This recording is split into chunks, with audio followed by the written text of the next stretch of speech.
What's happening from Virginia Beach here on a Monday? I'm recording this because, as you can tell, I'm still in a hotel room. I'm going to be leaving later in the day with Kelly to enjoy this Monday. Apologies. I sound not great. HVAC system, sinuses acting up, being down here in Virginia Beach, working with a different kind of microphone. So this is the best. This is the best I could give you. And I know if you're watching, it's not the best lighting. But it is what it is. I did not design the hotel room. So let's get into it because there's a lot to talk about, a lot going on since our last podcast last Wednesday. Quick note, we start with Joey Sly. No longer with the Patriots. Sly has signed with the Tennessee Titans. That means the Patriots, they need a kicker. Now, they have one on the roster, John Parker Romo, but I would imagine they're going to add another kicker. It's going to likely come from the draft, maybe an undrafted free agent. Maybe they draft a guy. But this would be the third time they bring in a kicker in the last 5 years, which is not ideal from the draft. It's not what you want. You want to draft one guy, roll with that guy for a long period of time, and you're good to go. So obviously not the ideal plan when you're trying to develop a kicker, but hopefully they find somebody in the draft or undrafted as a free agent. They bring that person in. They can compete with John Parker Romo during training camp. Best kicker wins. I would imagine that's how it's going to go. So quick note at the top, Joey Sly, no longer a New England Patriot. Let's get to Stefon Diggs. This was really the biggest news last week, late last week, rolling into the weekend. What's going to happen? What are the Patriots doing? Stefon Diggs took a visit to Gillette Stadium. He reportedly had dinner with the staff on Wednesday night. He went through a physical on Thursday, had more conversations on Thursday, left with no contract. And Mike Reese wrote yesterday at ESPN.com that neither side, neither the Diggs side or the Patriots side, are operating with quote-unquote heightened urgency. And if you're watching the video, Sammy has now joined the conversation. And she better not jump on those pillows. No pillows for you. So enjoy the dog in the background for the remainder probably of this podcast. But Diggs leaves with no contract, neither side operating with heightened urgency, according to Mike Reese. And just my first question is about the overall approach of the Patriots this free agency. It seems to me that they did have heightened urgency when it came to the defensive side, and they had a heightened urgency when it came to pivoting. I don't know if they would have signed Carlton Davis if they ended up signing Ronnie Stanley. I don't know if they would have signed Robert Spillane if they ended up signing, Chris Godwin in Tampa. I have no idea.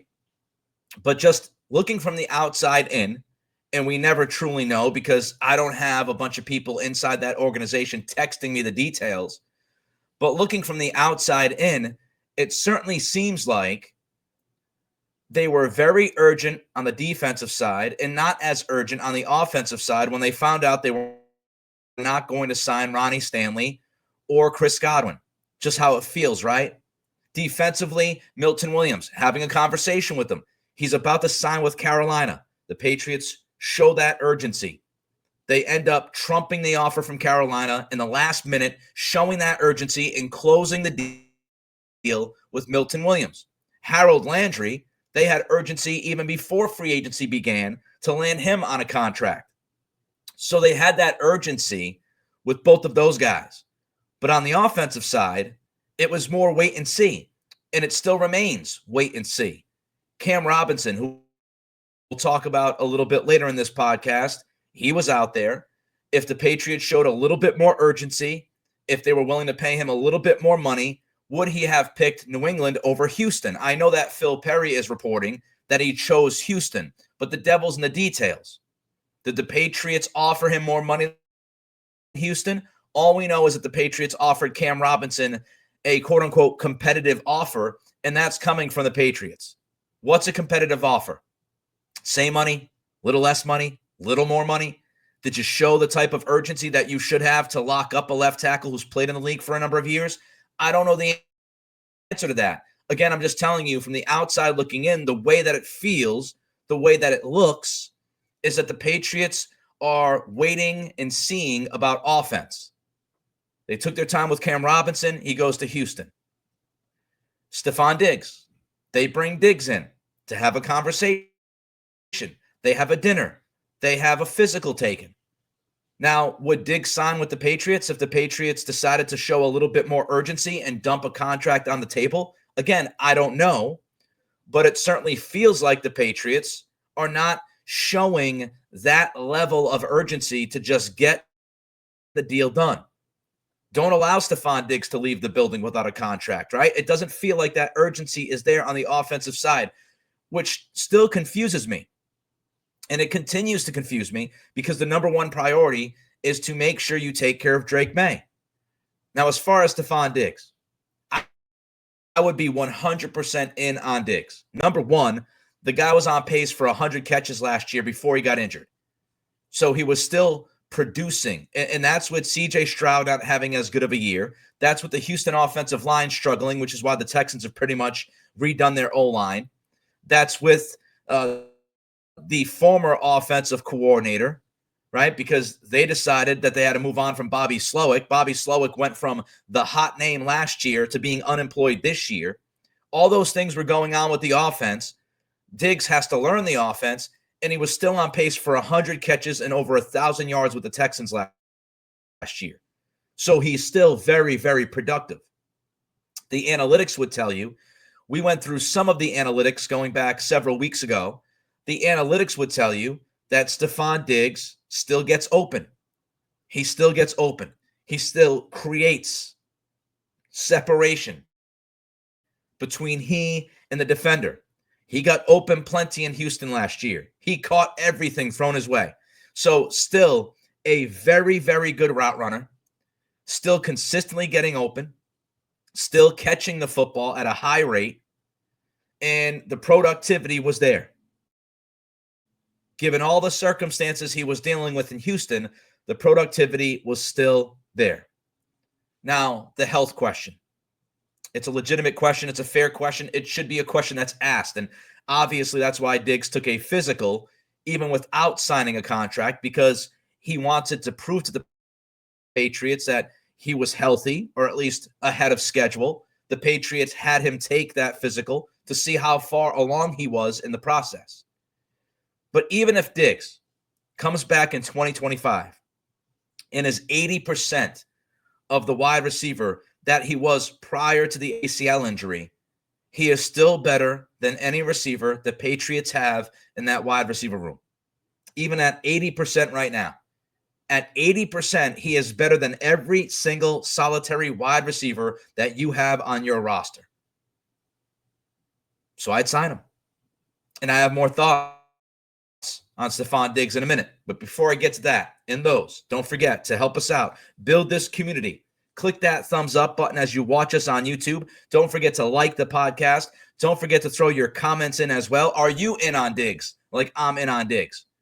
Or you say the Patriots handled this right. They're taking their time. There's no rush.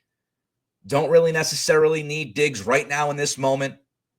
Due diligence is fine. How do you feel? Throw a comment in. That helps us with the algorithm. So don't forget to like and don't forget to comment. Of course, don't forget to subscribe. Trying to hit 6,500 subscribers as we get to the first round of the NFL draft, which is just over a month away.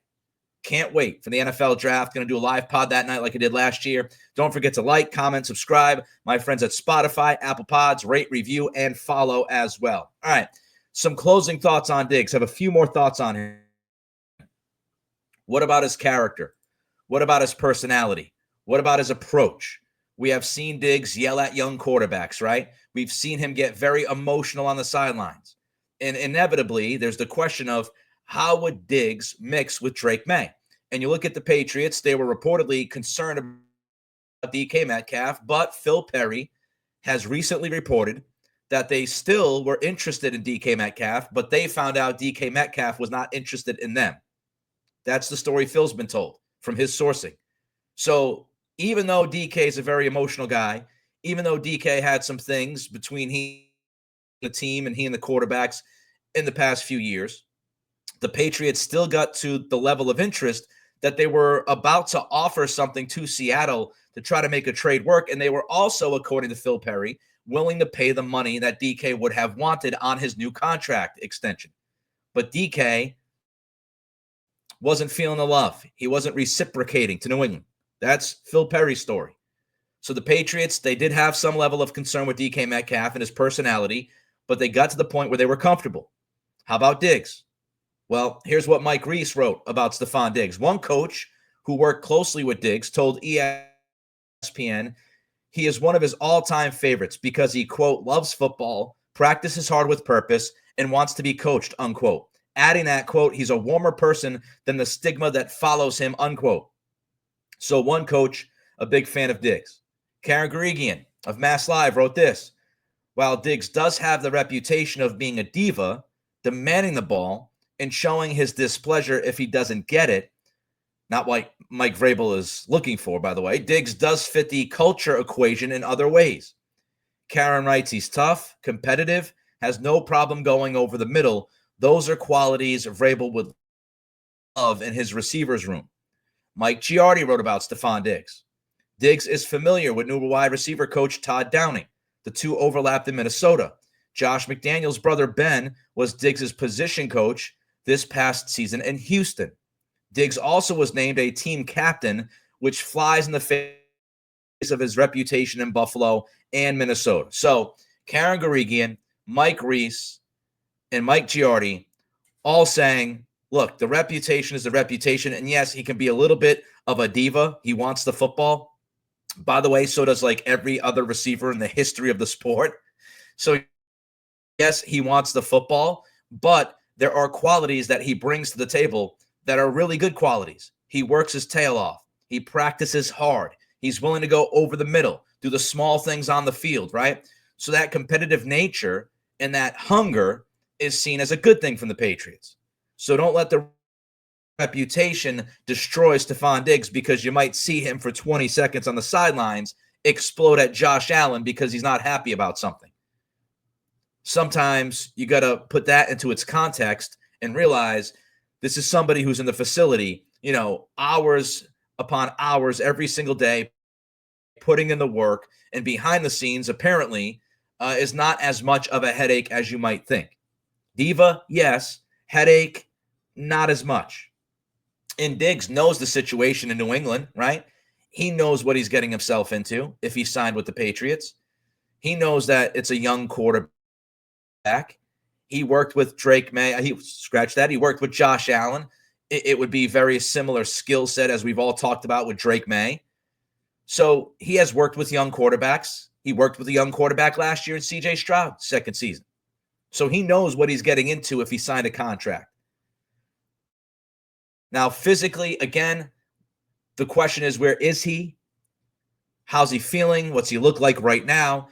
I would say he is still going to be a great route runner, even if your physicality is not at the level that it used to be. Your athleticism is not maybe at the level it used to be before the ACL. He's still a great route runner. He still has great technique. I believe he can still get open. And reportedly, he's ahead of schedule. Here's what Mike Reese wrote. League sources have described Diggs as ahead of schedule, already running full speed and gaining increased comfort, cutting and changing direction. Mike Giardi wrote on Diggs' health, coming off a torn ACL suffered in late October. No timetable for a return, although per a source, the 31-year-old, and by the way, Diggs turns 32 in November, has not experienced any setbacks in his recovery. The Pats want to find out more for themselves.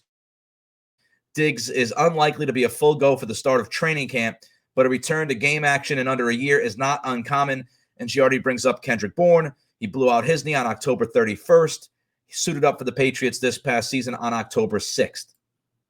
So you could still be looking at a September-ish return for Diggs. Head of schedule, starting to cut, starting to change a direction exercise. So it feels like he's doing pretty well. And, if he shows up in September and can play a game, you're giving him 6 months from now, right? If you're talking late September, early October, you're talking 6 months. And now 6 to 9 months for an ACL is not out of the question as far as when somebody can come back.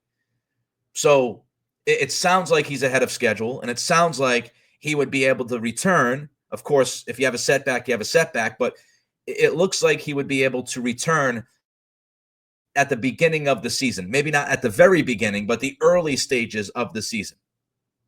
Now, of course, before we wrap it up and move on to something else, we have to ask the question, as we always have to ask with the Patriots back-to-back 4-win seasons, was Diggs coming to New England to drive up his market? Is he trying to build his market in other places by flirting with the Patriots to maybe get another team involved? If that's the case, I don't know if you would go to the extent of having a dinner with the coaching staff. I don't know if you would go through a physical. I mean, I saw that last week, and I thought he'd be a Patriot by Friday or Saturday, frankly.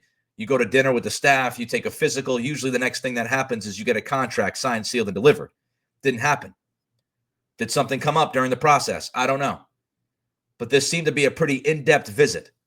So we'll see if it comes together. As of right now, as Mike Reese reported yesterday, does not seem to be a level of heightened urgency for the Patriots or Diggs. So they left the meeting, and I guess they will just continue. If they fall in love eventually, they fall in love eventually. But we'll have to wait and see if that happens. All right. Meanwhile, Cam Robinson goes to Houston, 1-year deal, $12 million, can make up to quote unquote like $14.5 million. There was a little bit of a source off with Cam Robinson. Phil Perry and Mark Daniels said the Patriots had interest. Mike Giardi said they did not really have interest. I think it's logical to believe that they had interest because Cam Robinson is a left tackle. They still need a left tackle. Even if you want to have somebody compete with Vidarian Lowe, you still need a left tackle, in my estimation. So I have to believe there was interest. What level of interest? I'm not sure. Phil Perry has framed it like they were interested, and Cam Robinson decided to choose Houston, which would lead me to believe that there was an offer, and Phil said it was a competitive offer. So the Patriots were interested enough to put a deal on the table to try to bring Cam Robinson in. They swung and missed. Now, there's plenty of time. You get the draft coming up. I understand that. But here's my level of frustration. Mark Daniels in Mass Live, he wrote recently, the Patriots had targeted like 7 offensive linemen. And he went through all the names. They were interested in this guy, that guy, Ronnie Stanley, Dan Moore, Jalen Moore, Cam Robinson, Dahlman. There was other names, right? Other interior offensive linemen. 7 offensive linemen the Patriots were interested in. They closed out with 0 of them, not counting Morgan Moses. 7 other offensive linemen. There was some level of interest from the Patriots. And according to Mark Daniels, they were going back and forth with some offers on the first day or two of free agency with some of those guys. And they did not close the deal out with any of them. They got 0 deals done with those 7 offensive linemen. And that is frustrating. Because if you're targeting these guys and you have the most cap space, we have to ask the question, did they draw the line at some point and say, we're not going to pay X amount of dollars for this guy, that guy, and every other guy? If you land 1 out of 7, at least you got 1 out of 7. To target 7 offensive linemen aside from Morgan Moses and swing and miss on all of them is incredibly frustrating. It's telling you also that the Patriots feel like they don't have a good enough offensive line, right? They would not have been looking at interior offensive linemen and getting involved in those negotiations if they felt like they had the answer and they were committed to the answer at left guard or center. And now, of course, as we know, Garrett Bradbury, he joins the fray, and he will be starting, I would imagine, at center. But at the time when free agency began, you were telling the world that every offensive line position was up for grabs outside of Mike Onwenu at right guard. And so when you target guys, when you get into these negotiations, you're telling the current players you don't really believe in them, right? You don't believe in their ability to be starters. You're telling the fan base that you don't believe that you have the answers at left tackle, left guard, or center. Now, Bradbury, as we discussed in the last podcast, he could be the guy at center for a year or two. So at least you have a legitimate NFL center, ready to go, ready to start the season. Left guard, left tackle. If you were looking for left guards and left tackles in free agency, that tells us you don't have the answer right now, left guard, left tackle, or at least the answer that you want. And you swung and missed on 7 different guys. You could have overpaid one of them, right? Did all of them say thanks but no thanks to New England because it's the Patriots? Again, I don't know. But it feels like if they were willing to fork over a little bit more money, they would have landed at least 1 or 2 of those offensive linemen. And it just didn't happen.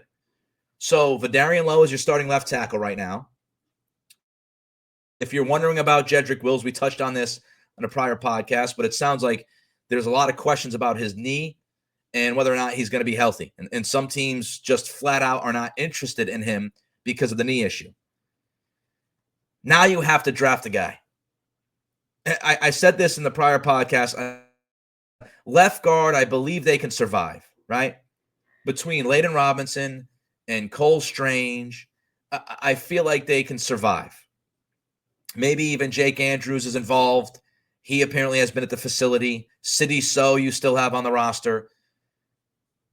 You could find the answer and get somebody to play at least an average level of play at left guard out of those 3 or 4 guys I just mentioned.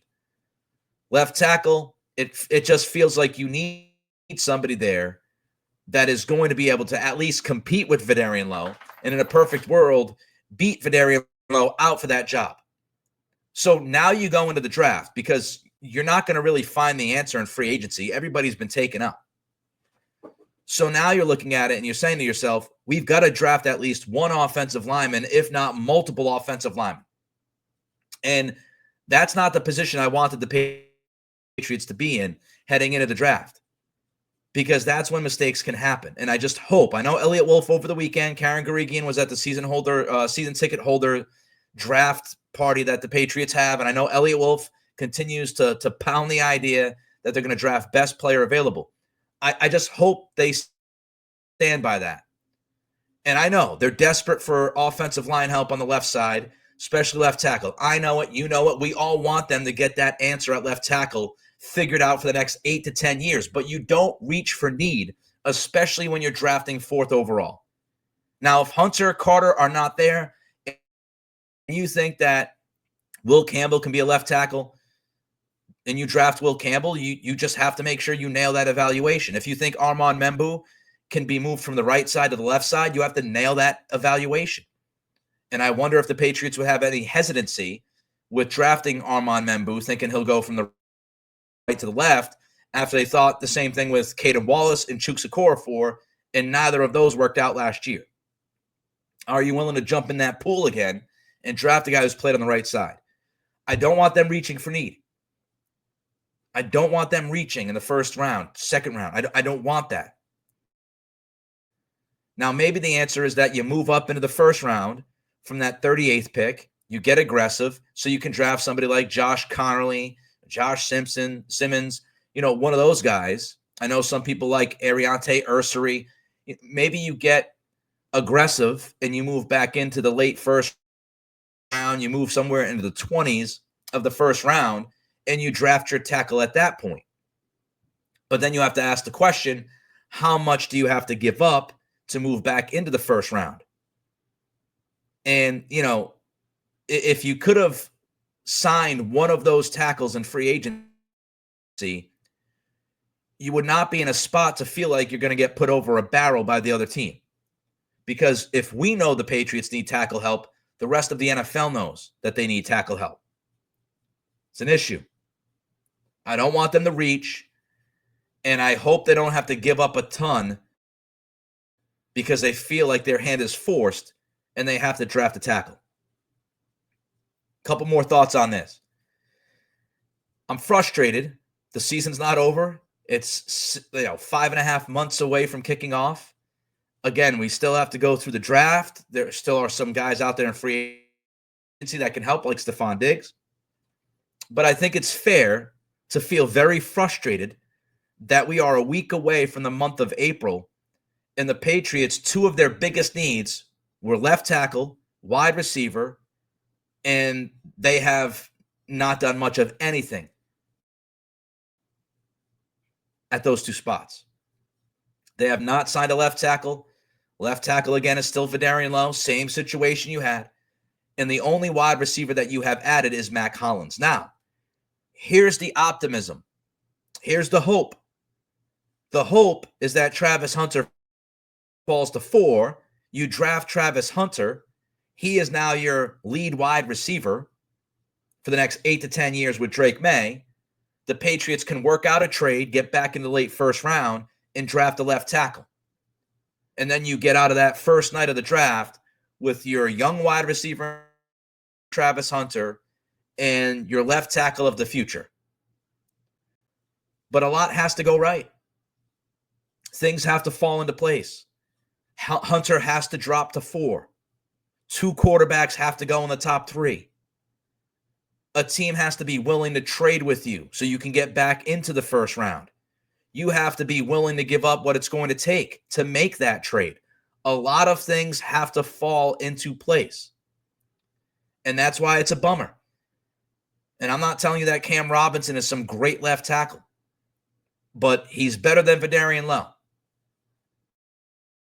And if you could have signed one of those tackles, you would not have to do something. You would not have to depend on other people and depend on other teams to be willing to trade with you or not draft Travis Hunter. And now you're in that spot. You need a good amount to go right. And so it's frustrating. It's not impossible. I'm still hopeful. I'm going to be very excited for the draft. But it's just now you're depending on other people to help you do your job. Other teams. And sometimes it doesn't always work out. All right, one last thing I want to talk about before I bounce. Don't forget to like, comment, and subscribe. All of those things help us, obviously. The likes and the comments help us with the algorithm. And we're trying to hit 6,500 subscribers on YouTube. So everything Pats and New England Patriots podcast, don't forget to help us out. Like, comment, and subscribe. All right, Patriots also, while we were gone, signed linebacker Jack Gibbens to a 1-year deal. He played under Vrabel in Tennessee. Not a surprise. He's 26 years old. And Pro Football Focus has him ranked in 2024 as the 13th best linebacker in coverage. He had the 13th best coverage grade at linebacker. So that makes me feel pretty good because we've seen Patriots linebackers have issues in coverage. According to PFF, and take PFF for what it's worth, but according to PFF, Gibbons was very good in coverage last year. He was also top 30 in run defense grade. So when he was out there, he played well. And right before he injured his ankle last season, he started to pick it up.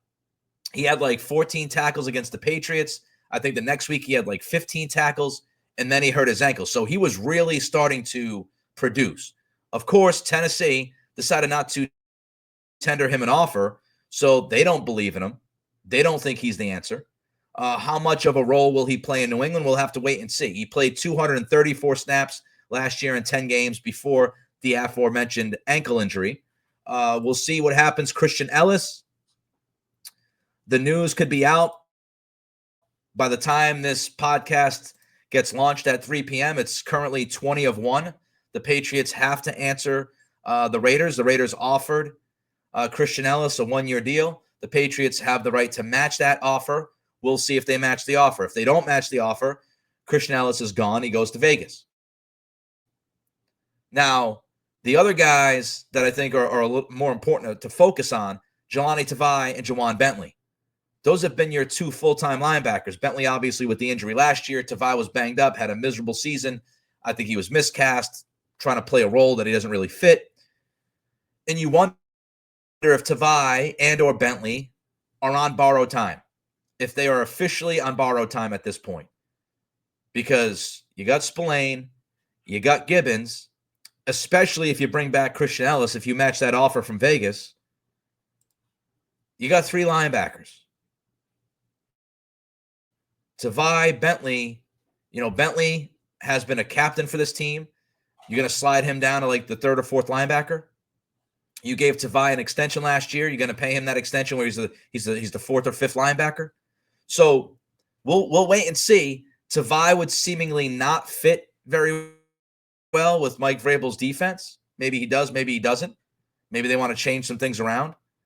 But you've got Bentley and Tavai making money, have been Belichick, Covington, and Mayo guys. And now you get two linebackers coming in that have ties to Vrabel's time in Tennessee. And you got Ellis hanging out there, possibly returning if the Pats match the offer. You're not going to have 6 or 7 linebackers on the roster. At some point, you got to cut some dudes or trade some dudes, which leads me to my final question today. Can the Patriots get any decent draft capital dealing some of these vets? If they are going to deal Jelani Tavai, can they get a 5th-round pick for him? If they trade Jawan Bentley, could they get a 4th or 5th-round pick for him? I don't think you're getting a 3rd-round pick for either of those guys. But can you find a team that's willing to give you a 4th or 5th-round pick? Cross your fingers. If you can get a 5th for one or both of those guys, and you can add to your draft capital, which helps you move up and down the board, it'd be ideal. But I don't think they're going to have a ton of value out there. So we'll see how linebacker comes together. Tavai, Bentley, if they're still on the team as we get to the draft. All right, hope you enjoyed this episode. Don't forget to like, comment, and subscribe. We will be back on Wednesday at 3 p.m. with another podcast for all of you. Until then, be well. And I'm about to head out to Virginia Beach and enjoy some of this sunny weather before it starts to rain. So, peace.